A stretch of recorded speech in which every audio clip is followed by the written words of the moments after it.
The therapeutic riding program at Aspire is looking for volunteers to help lead and walk alongside horses like Cindy Klein, who is joining me here today. Aspire is a nonprofit organization that offers therapy to individuals with physical, cognitive, and emotional disabilities through horseback riding. Volunteers ages 14 and up will help guide horses during lessons every Monday, Wednesday, and Thursday. Embracing the part of giving back, just embracing that it is vitally important. So you're not coming out here just to fulfill hours, you're coming out here to make a difference. The program will start later in April from 4 to 7 in the evening. Volunteers can also be assistants in the office or in the barn. For more information, go to the Wartburg Circuit. Reporting from Cedar Valley today. To start out the second half, Central's Jesse Stika would go in for a layup to regain the lead. After a couple of free throws from the Knights, Katie Sunderman would then hit a three-pointer for the Dutch. Bobby Burrows steals the ball here for a fast break and hits Alyssa Sager for the wide-open layup. With just about 8 minutes left in play, the Knights were down by 1.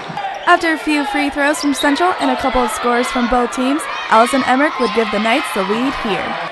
Courtney Kelderman would not let the Knights lead for long after she nails a three-pointer to tie the game at 46.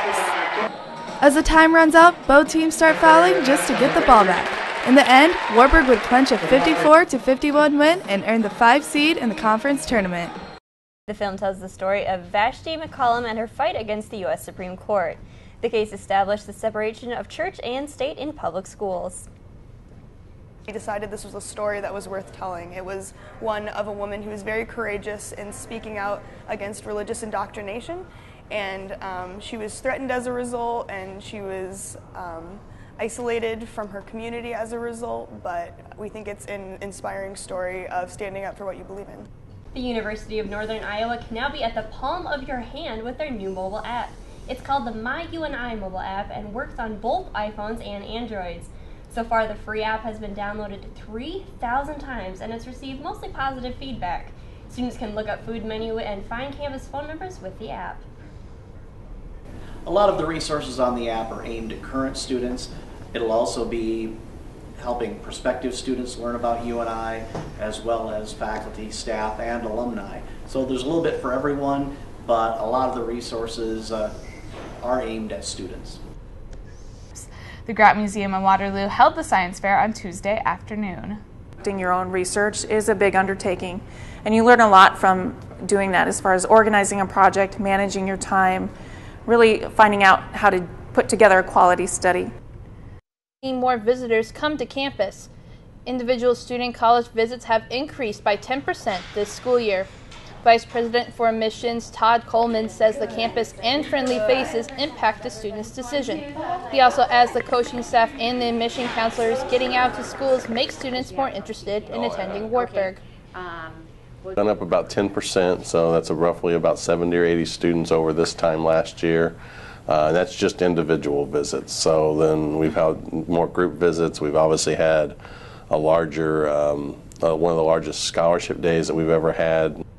Extreme cold has caused some local downtown businesses to lose phone service. Cedar Valley Today reporter Alyssa Kozak is here to tell us more. Thank you, Jackie.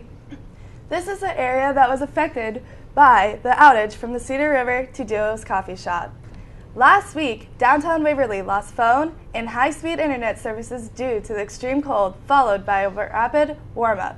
Due to the extreme cold weather at the beginning of the week, ice surrounded the equipment. As the weather warmed up, the ice melted, causing damage to the equipment. Services went out on Tuesday of last week, but was quickly restored by Thursday and Friday. Businesses and homes lost phone service, DSL, and high-speed internet through CenturyLink. Right. Our number one priority is always to get our services restored and our customers back in service as quickly as possible. We did have employees that were calling customers to verify when services came back up and to let them know, that we had had an outage.